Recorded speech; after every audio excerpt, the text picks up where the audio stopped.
যে সঠিক তথ্য ওই সঠিক তথ্যটা দেবো। This is number one. Number two হইল এখানে যারা আছেন তারা অনেক দিন থেকে এই সংযুক্ত আরব আমিরাতে আছেন। এখানে 15-20 বছর থেকে অনেক লোক এখানে সংযুক্ত আরব আসবে। আপনারা অবশ্যই জানেন যে আমি কি ব্যবসা করি, আমার ব্যবসার ধরনটা কি, এবং আমি কি অবস্থানে এই সংযুক্ত আরব আমিরাতে প্রবাসী বাংলাদেশিকে নিয়ে, আপনারা যে আমাদের কোম্পানিকে নিয়ে, আমাদের প্রতিষ্ঠানকে নিয়ে যে গৌরব করেন।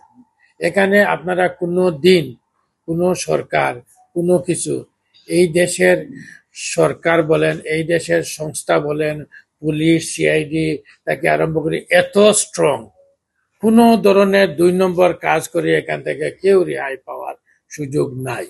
এটা আপনারা নিজে জানেন, আপনারা নিজে দেখছেন। তো আপনারাই সত্য কথাটা বলবেন। আপনাদেরকে, সাংবাদিক ভাইদেরকে আমি অত্যন্ত শ্রদ্ধা করি, এবং সংবাদ এমন একটা জিনিস যেটার মাধ্যমে আমাদের দেশকে অনেক এগিয়ে নিয়ে যাবেন আপনারা। আপনারা দেখেন, আমি বাংলাদেশের জন্য যেটা রিমিটেন্স অ্যাওয়ার্ড থেকে আরম্ভ করে দেশে কিভাবে বৈধ পথে টাকা পাঠানো যায় সেই কথাগুলা, বিভিন্ন সময় ইনভেস্টমেন্ট অপরচুনিটি ইন বাংলাদেশ, এটার জন্য আমরা ফেয়ার করি, বৈধ পথে টাকা পাঠানোর জন্য ফেয়ার করি। তারপরে এই যে আপনারা দেখেন যে প্রবাসী প্রেরিত অর্থের উপরে যে ইনসেন্টিভ, এই ইনসেন্টিভের উপরে আমরা বিভিন্ন সময় বিভিন্ন মন্ত্রণালয়ে আমরা গেছি, কাজ করছি। যে আজকে আপনারা প্রথমে 2.5%, 3%, আমরা 5% দাবি করছি যে প্রবাসীদের প্রেরিত অর্থ ইনসেন্টিভ দেওয়ার জন্য। আমাদের যে জিনিসটা ছিল, ধরেন বন্ড ইস্যু ছিল, আপনারা জানেন বন্ড ইস্যু নিয়ে আমরা বিভিন্ন মন্ত্রণালয়ে গেছি, বিভিন্নভাবে গেছি। 1 কোটি টাকার বন্ড ছিল, সেটাকে 1 কোটি টাকা আগে কোনো লিমিট ছিল না, পরবর্তীতে এটা 1 কোটি টাকা করলো। এখন সরকার এটা আবার সেই আগের জায়গায় চলে গেছে। তারপরেও এখানে কিছু ইন্টারেস্টের ব্যাপার, এটা নিয়ে আমরা কাজ করছি। শুনেন, আমরা বাংলাদেশের মাটিতে জন্মগ্রহণ করছি, দেশ আমাদের, আমরা সবাই মিলে এই দেশকে এগিয়ে নিয়ে যাব। বাংলাদেশের সরকার পরিবর্তন হবে, আসবে, এটা একটা স্বাভাবিক নিয়ম, এবং নিয়মতান্ত্রিক আসুক আর অনিয়মতান্ত্রিক আসুক, যেভাবে আসুক এটা আসবেই।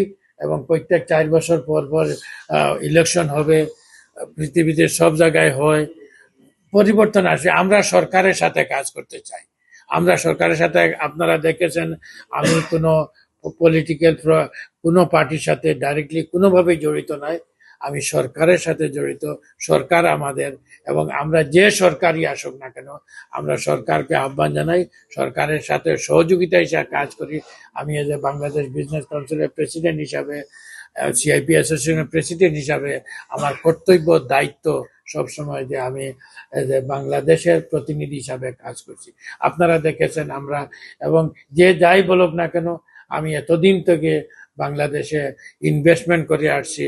আমি সবাইকে আহ্বান জানাই, বাংলাদেশে ইনভেস্টমেন্টের অপরচুনিটি আছে, বাংলাদেশে ইনভেস্টমেন্টের উপরে যে রিটার্ন অফ ইনভেস্টমেন্ট, এটা পৃথিবীর অন্যান্য দেশের তুলনায় অনেক বেশি।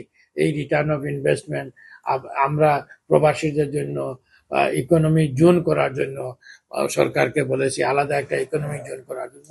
তো আলাদা ইকোনমি, এইসব দাবিগুলো আমরা করে আসতেছি।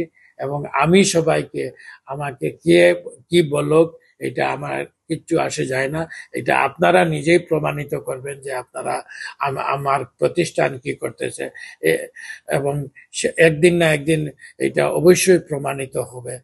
আর আমরা বাংলাদেশে ইনভেস্টমেন্ট করতেছি, ইনভেস্টমেন্ট করব, আপনাদের মাধ্যমে আমি সবাইকে জানাইতেছি বাংলাদেশে ইনভেস্টমেন্টের অপরচুনিটি আছে। আবারও আপনারা